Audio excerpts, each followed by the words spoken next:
The main aim we live for in this ashram is our own discovery of our own self and self-perfection. Mother gave to us very often a plumeria rubra that she has named psychological perfection.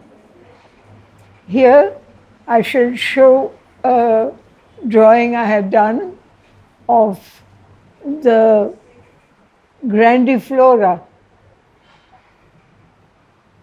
perfect psychological perfection. And I start with a quotation from the mother. Mother says, there is not one psychological perfection, but 5, like the 5 petals of this flower. Aspiration, devotion, sincerity, faith, and surrender. Then she told us, we had wide open eyes. She said, surrender doesn't mean you have to give yourself up. Surrender here means ready to change. I'll show the picture.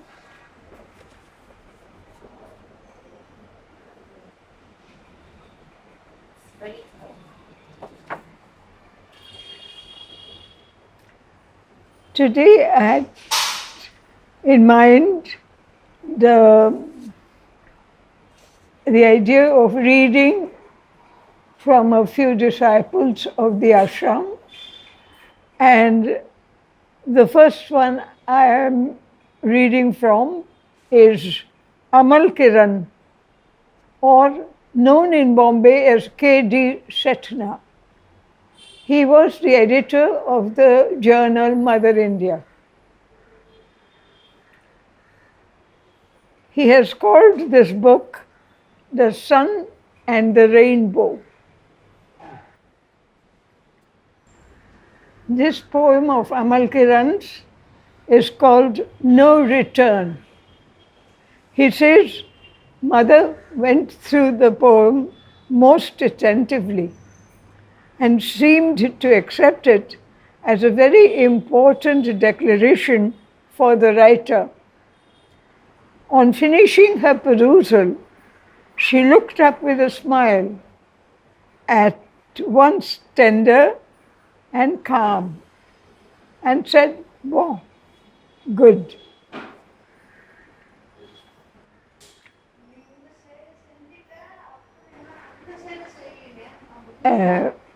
Some word combinations are a little difficult in Amal.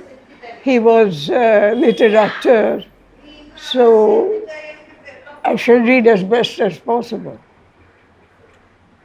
This poem is called, as I said, No Return. I stand here for all time, less rooted in God.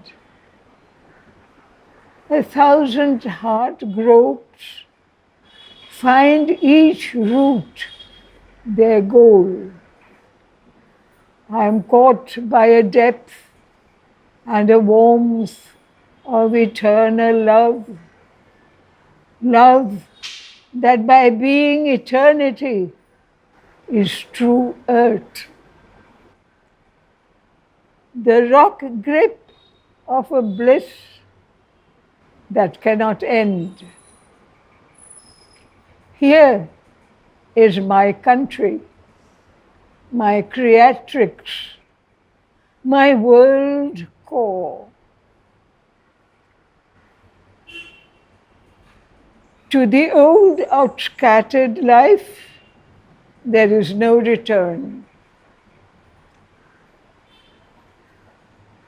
But my fixed tree is a branching magnificence, everywhere spread huge arms that pierce all space. Nothing the sweep of the universe can give eludes. But now, from a stainless height, I search Earth's distances of lost divinity. Here is the abroad, the old mother, the world's edge. To the low rush, the blind grass, there is no return.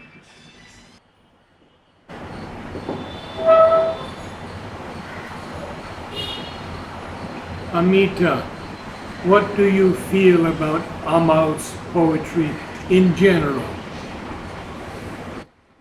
He's a literateur, so it is difficult to understand him. But I loved his poems, so I think I have already recorded once 2 or 3 of his. And Narad also, Narad Das also, and Dilip Kumar Roy too. I loved the title given by Dilip Kumar Roy for Sri Aurobindo's biography. He says, Rishi, the seer, Gyani, the knower,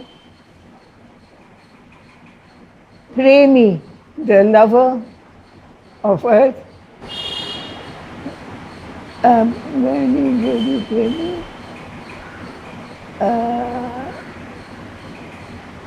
Rishi, Gyani, Yogi, Gyani. Which one I have left out, I'm not quite sure. Rishi, Gyani, Yogi, Premi, the lover of earth, and Kavi, the seer, the poet. He has given these 5 for Sri Aurobindo. I like the 5 titles very much, so I tried to remember it.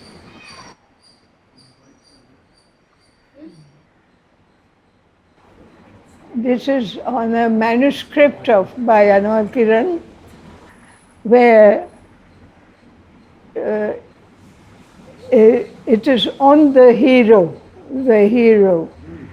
And Sri Aurobindo's comment is, he says, it seems to me a good story. Certainly it is very well written. Only, where did you get the idea of the civilians of a town being expected to fight against the invading enemy, invading army? I should read once more, too many ways. Sri Aurobindo's comment on a story written by Amal Kiran, he has entitled The Hero. Sri Aurobindo says, it seems to me a good story, and certainly it is very well written. Only, where did you get the idea of the civilians of a town being expected to fight against the invading army? I believe, according to the laws of war, as they were then at least, no one was entitled to join in the fighting except the regular military forces. If any others took up arms, the enemy was entitled to shoot them when captured without mercy and could not be blamed for doing so. Even the franc tireurs, I think it is the French, franc tireurs, I think that was the name, volunteers of franc tireurs, who fought as irregulars in the 19th century, 1870, were considered by the Prussians to come in this category. It seems to me that what you have written has very distinct qualities as a story, idea, building, writing out, and also narrative power. Very distinctive qualities of a story. On the manuscript, I think of the same. He has said it is very good both in language and form, and its substance and idea.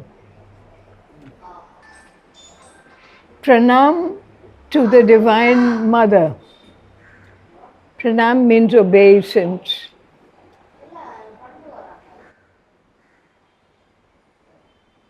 There are two ways of bowing to you, O splendor sweet. One craves the boon of blessedness. One gives the soul to your feet. Pulling your touch to ourselves, we feel holy and happy.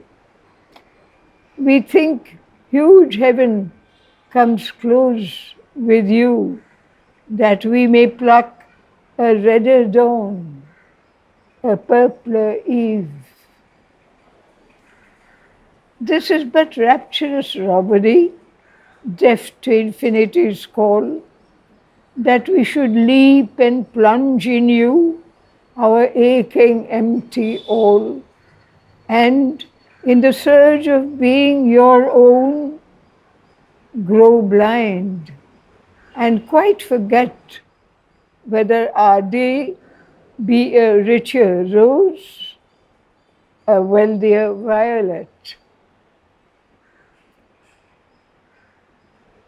Precious each moment laid in your hands, whatever the hue it bear, a flame and fragrance, just because your fingers hold it dear.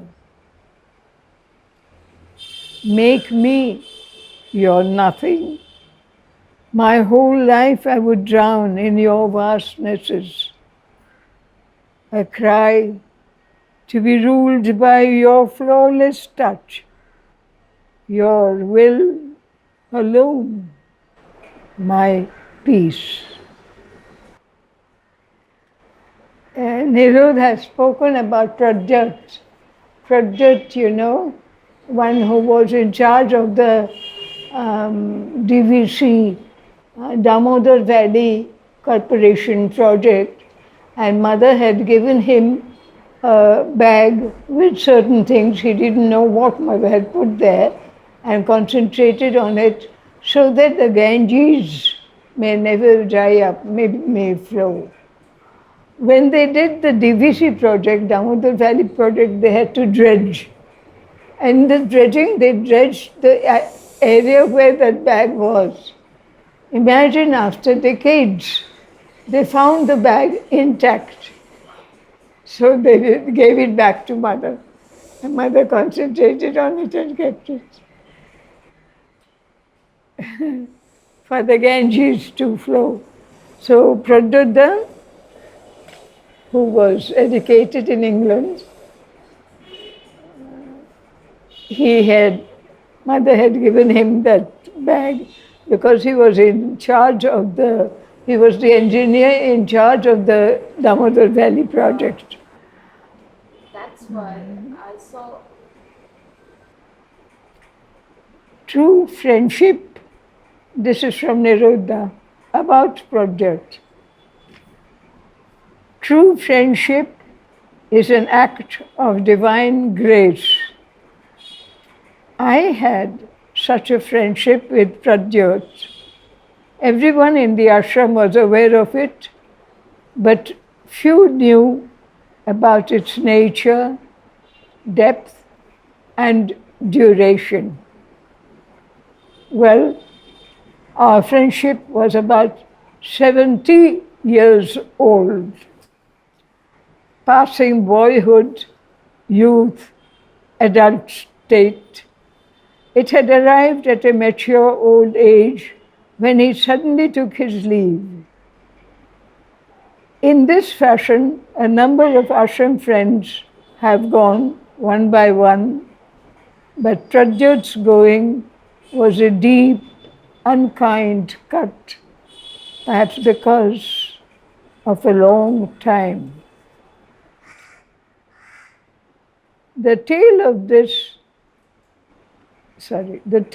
this tie cannot be told and finished within 2 words. Its romantic background and classical development demand a story with a deep meaning. I shall portray only the classical picture. In short, the period of our combined ashram life. One must remember, however, that his life was the consequential development of his previous growth. I have seen him and known him as a young boy of character, endowed with a fine brain, calm and collected. At a later stage, as a courageous, kind, liberal, unpretentious and active lover of work. Concealed behind all these attributes was the soul of a child who had love and goodwill for all, capable of sacrifice for the cause. He had drawn the far and remote near by his magical charm. In one word, his life was the history of a progressive unfoldment, and its last was spiritual.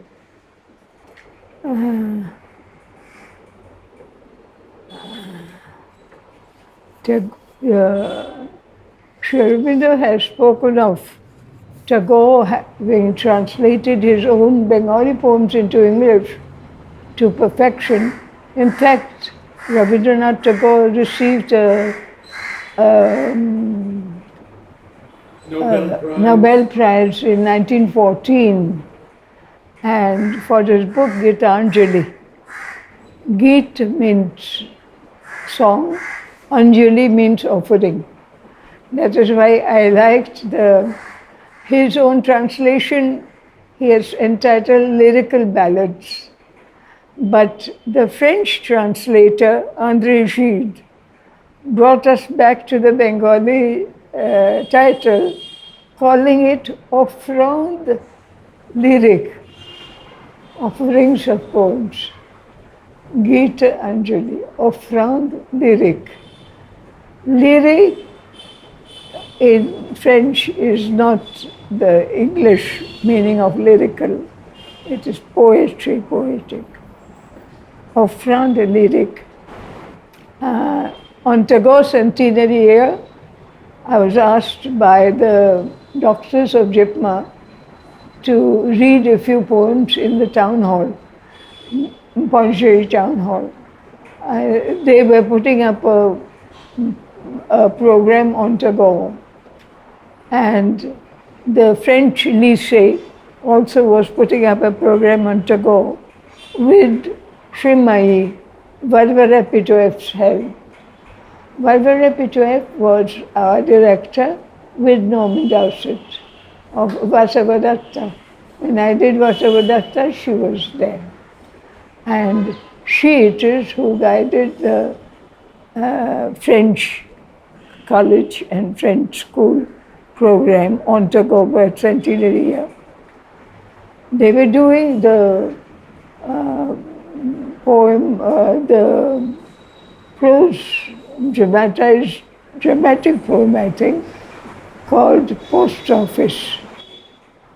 And there was a girl, a little girl, Sudha, who would recite on her own and dance on her own. So Srimai Varvara Pitoef had called me to see, and I said, oh, but I will make her wear the sari the Bengali way. So she invited me for the dress rehearsal, and I put the sari on the little girl in the Bengali way, and they were all very excited. Some things like that I remember. But I was invited to read from Tagore in the town hall. I read 3 poems from his Nobel Prize winning book, Gitanjali. And I won't be able to recite them just now, but I read in 3 languages because I knew there would be quite a few French-speaking people there. At that time, Pondicherry Lycée was on the French. There was the French Institute. And you won't believe it, the guardian of the public library was Madame Subrata Gable, a French woman of our place, to whom Sri Aurobindo had said, she had said, I have nothing to do. You collect, you organize, and so she started organizing the public library. And she had read about Tagore family, and Jean Filiosa, at that time in charge of the French Institute, had also read a paper on Tagore. After them, I had to speak, so I had to recite. So at that time, I recited in Bengali, English, and French. But I don't have the recording. I want to ask you your feelings about the original of Tagore and the translation of Sri Aurobindo. No, Sri Aurobindo did not translate. Oh, he did Tagore not. himself translated. Oh, Tagore himself translated and called it lyrical ballads. Sri Aurobindo spoke to Narad, who had expressed the difficulties of translating into English some Bengali phrases. So Sri Aurobindo had said, if Tagore could translate so admirably, why can't you? Oh, I see. There he was referring to the lyrical ballads. No, I have brought Medananda. He was like my tutor. I used to go to the library every afternoon after my school hours at 4. Between 4 and 5, I used to study in the library every day. At that time in the house, there was no question of having tea or anything. So I was studying one day, and Medananda used to always see me come in, and he would go elsewhere. Then that day he came round and he saw that I was reading from a book on Egypt, and he was extremely interested in Egypt. And he saw that I was taking notes. He said, you are interested in that subject. You can read this book. You can read this book. You can read this book. There were 5 books in front of me that I could read. He knew everything about the library. So mother used to say, twice I've heard her say in the Wednesday class, this much I know about the subject. If you want to know more, go to Medananda. If you want to know more, go to Medananda. And Medananda has told us, right from his childhood, his father had insisted on his reading. So he used to read, here is Medananda Das, after he had taken to yoga. Medananda's portrait. Yes, I'll give you that. No problem, Amita. There's also this one. I have the book. You have the book, you can take from the book. There's one with his father with Miranda as a little girl, this little boy. This one I like very much. Oh, Medananda as a little boy with his father. I just. And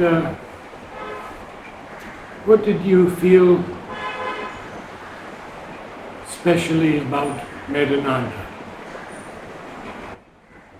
Quite extraordinary. There was not a speck of doubt in his whole being. When he came near, you felt you were near some knowledge, someone who knows. There was no question, whatever he would say would be right. And he was given from near about 6 miles away from here, Mother had bought a land which she had called Le Faucheur. And the Ganguly, Manoranjan Ganguly and his sons were in charge of that.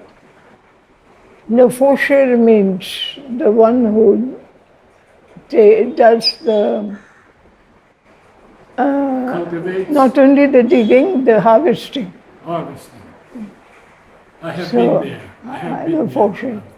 So, but people who didn't know French used to call it La Fouchère.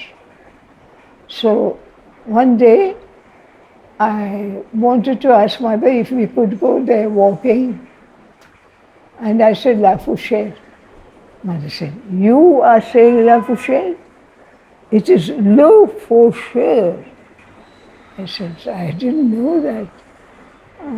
Then Mother said, surely you can go there walking, it is not too far away. And we had gone there walking.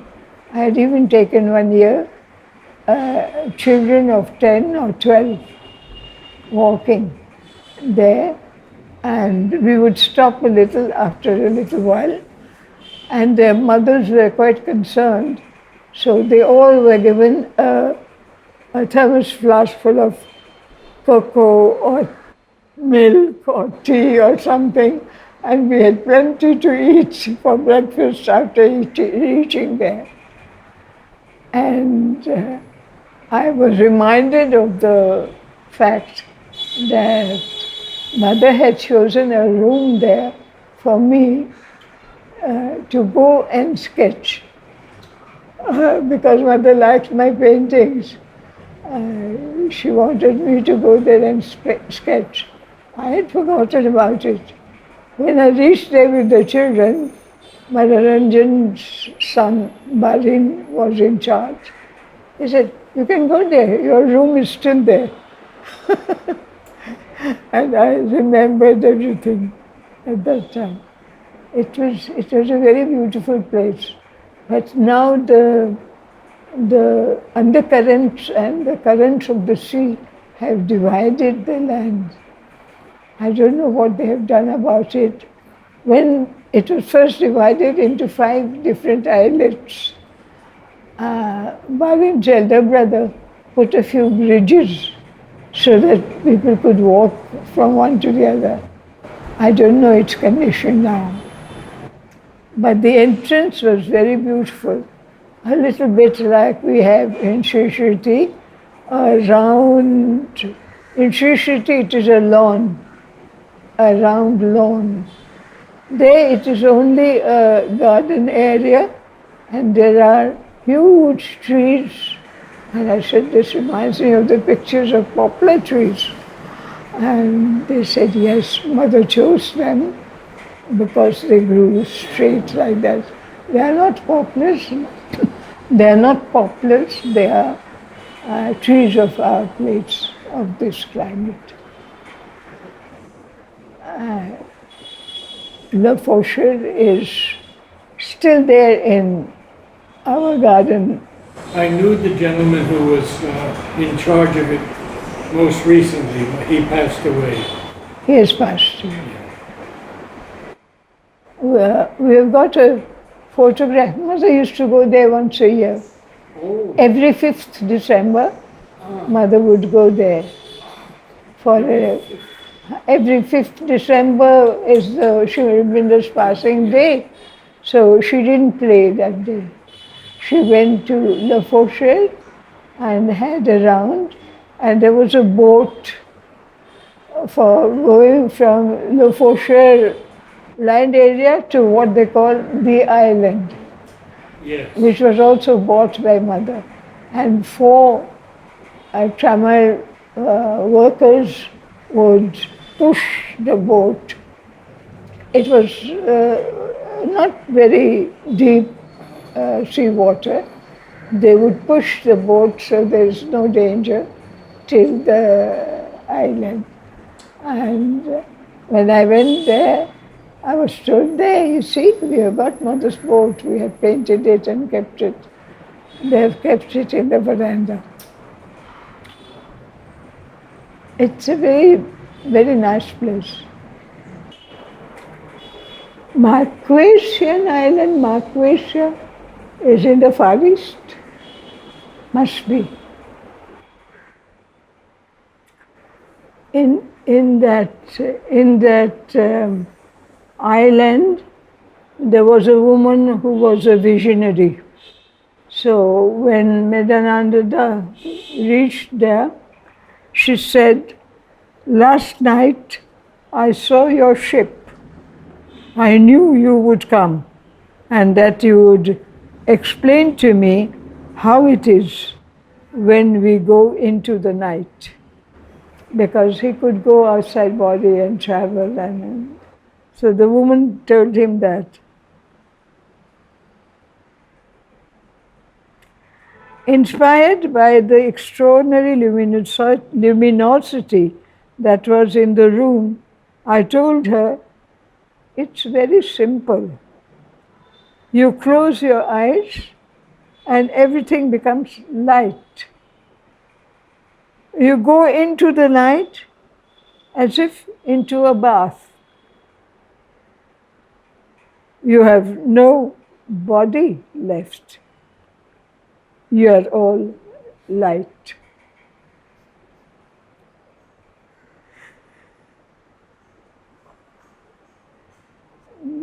That's the chapter he calls Bath of Light.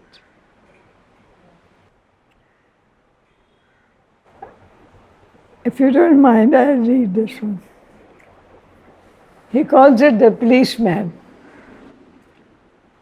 I knew an exceptional young man who was the policeman on Moria, the island in the Far East.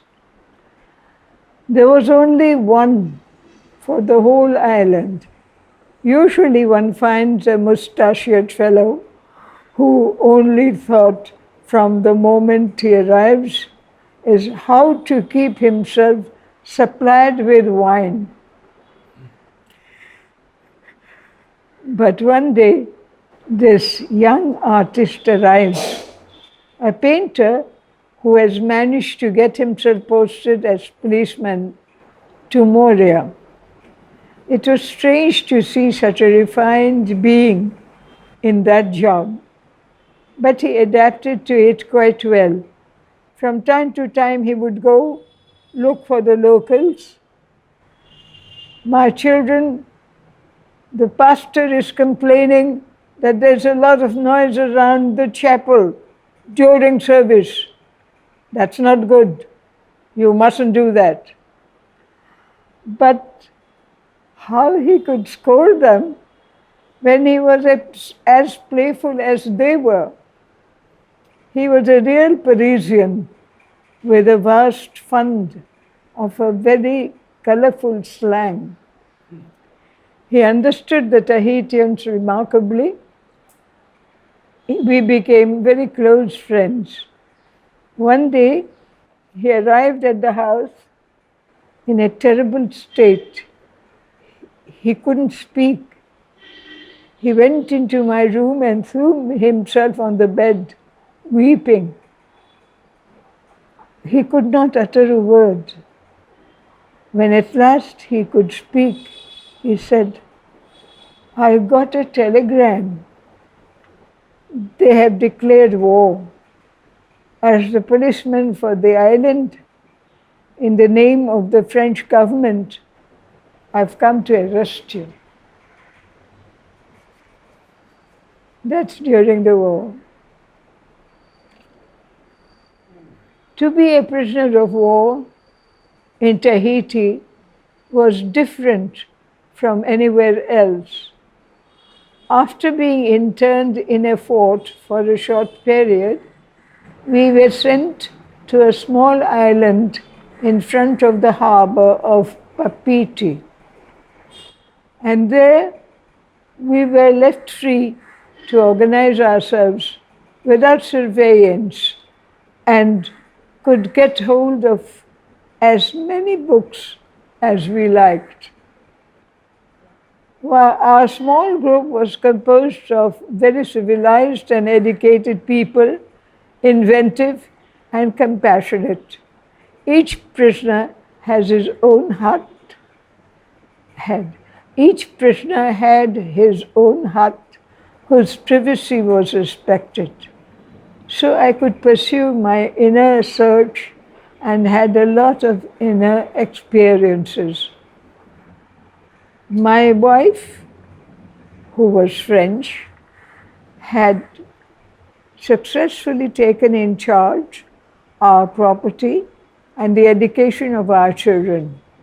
No hostility was weighing upon us, and some tricks were tolerated, giving me the opportunity to meet my wife every week in the waiting room of the dentist. And our elder daughter could come to the island itself to be taught Latin. However, 6 years of confinement was a very long time. Well, it's been a wonderful morning.